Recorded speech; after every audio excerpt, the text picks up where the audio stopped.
This is a tricky spot. It's good, it holds fish. There's fish in here, but there we go. That's what we want. That's a nice fish too.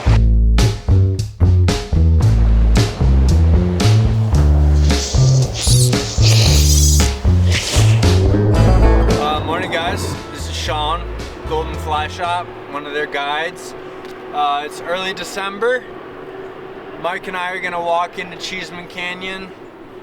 It's about pushing 30 degrees right now. We're hoping for it to warm up a little bit, and when it does, those fish tend to get a little more active. I'm gonna carry 2 rods with me today. The main reason being is when you hike as far in as Cheesman Canyon and you break a rod, you're pretty much done for the day. So if I carry 2, break 1, I'm not done. I don't have to walk 3 miles back to the car. I can keep on fishing. And that's what we're gonna do. So I've got a bunch of different flies. We're gonna try them all. They'll probably be keyed in on midges and eggs most likely this time of year. And that's what we're gonna go for. And if not, we'll switch it up and figure out what they are eating. So let's go figure it out. Well, it rained for 7 days now. It rained for 7 nights. The lights went out on Thursday. There was no end in sight. Well, the man came in on Friday and he told us to steer clear, but no one was. A little slower now. Let's see where that brings us.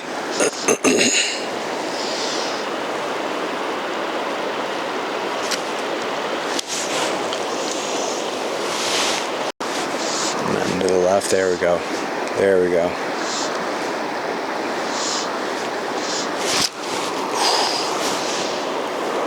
Look good, man, I tell you.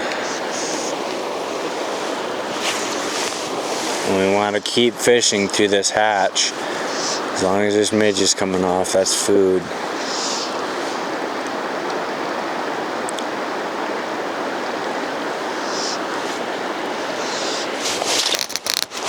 Go. Yep. It's maybe not the. It's not the big one, but it's fish. Midge, like I said, midge hatch, keep fishing midges. Midges go away, it's a brown trout, beautiful.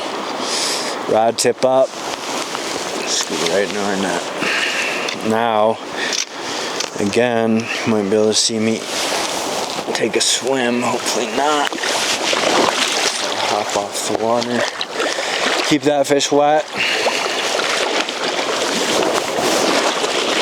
Not the big one we saw under there. I hooked that one. I think I spooked it a little bit, but nice brown. I'd say average for Cheesman, maybe a little on the smaller side.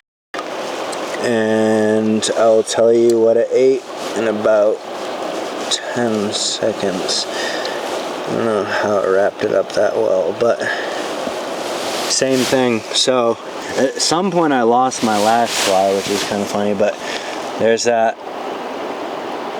flashback RS2 right in the side of its mouth. Right where we like it. I shouldn't need forceps for that. That came right out. Lost my bottom fly at some point, so I was only fishing with 2 flies, but that's our brown right there.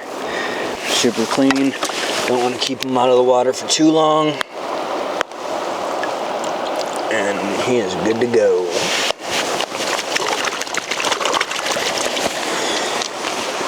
Cool. Alright guys, now I'm going to move on to the rig. This rig is a built rig, meaning it's not a bought tapered line like you'd buy in the package. There's nothing wrong with those, they work just fine. However, I like to kind of adjust my rig to how I fish, and this is pretty strict to nymphing. Could I set it up for dry fly fishing? Yes, of course. But what it is off the end of the fly line there, I've got a really short section of 30-pound maxima, and that's what you get on a tapered leader. You'll see that fat section on the end. You want to taper that off. You don't really want to put straight, this is now 12-pound on a loop-to-loop knot. Really short section of that butt section, you only need that so you can turn over your line. So from the top of that loop section all the way down. Here's my strike indicator to a knot that goes to, I believe this is 1X, and then to my swivel. The swivel is the terminal end of the leader in this case. Now, the reason I do this, I can move my indicator all the way down to that knot and all the way up to the top of my loop to loop. That gives me 5 feet of variation in how deep I can set my rig, which is an incredible way to set up a nymph rig. It cannot go past there, thus it can't get any closer to my flies than about 2 feet. I taper it off to fluorocarbon down to my swivel. This just gives a nice swing down. If I do need to add split shot, I can do it right above the swivel right there.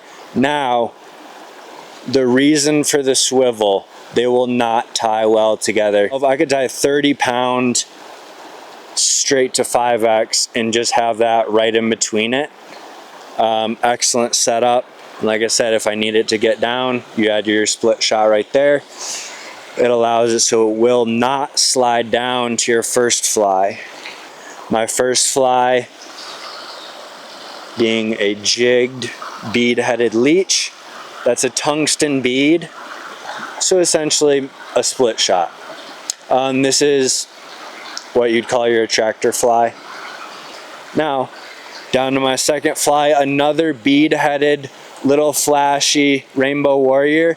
I'm probably not going to keep this on for long. With 100 CFS, we're fishing small today, fishing mainly midges, and with it being December, those brown trout just spawned. There's plenty of eggs in the water. I'll probably switch up to that at some point. And then my very last fly is most likely, and usually I'd say 80% of the time is what I actually catch the fish on, is my last fly. And all it is a little Baetis / midge imitation. That's my general rig, and now working backwards. Last fly on 6X, middle fly, jigged rainbow warrior, 6X, so 6X as well. And then my lead fly to my swivel is on 5X. That way, if this gets caught on a rock, it's gonna break theoretically right here, and I don't lose my entire rig. Same deal, if I get my leech stuck, it breaks right here. Don't lose my entire leader, you name it, all the way up. This 12-pound to this, I believe it's 10, isn't really gonna break at that swivel. If I break anything, it's gonna break below the swivel right here. That's why I like this setup.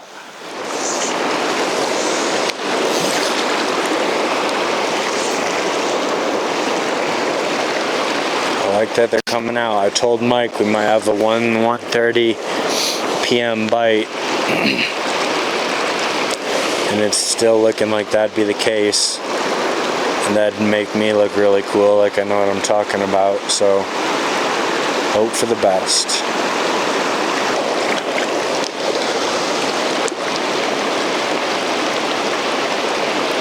Right there. Those flies are underneath the rock boulder. Sorry, you can't really see it, but just because the indicator is where it's at does not mean that's where the flies are directly underneath. See how I casted it out? The flies are a little bit further out than the indicator is, which is a good thing because I want it to float right underneath that rock. This is a tricky spot. It's good, it holds fish. There's fish in here, but there we go. That's what we want. That's a nice fish too. See how far underneath the rock that was? That's a nice fish. So now rod tips straight up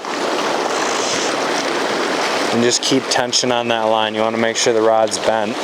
Starting to give up a little bit. You can pull it towards us.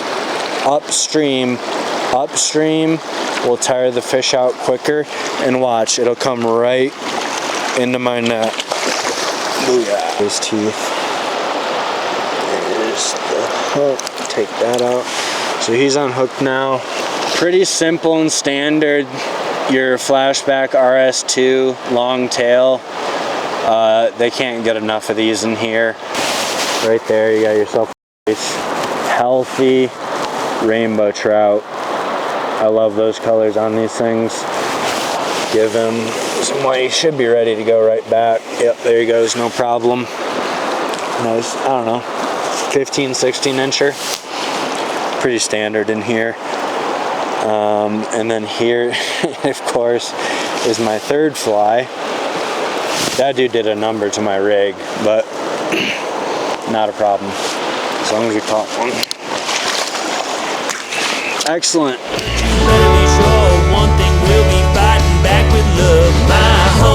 Alright guys, thanks for watching. Hope you learned a few things.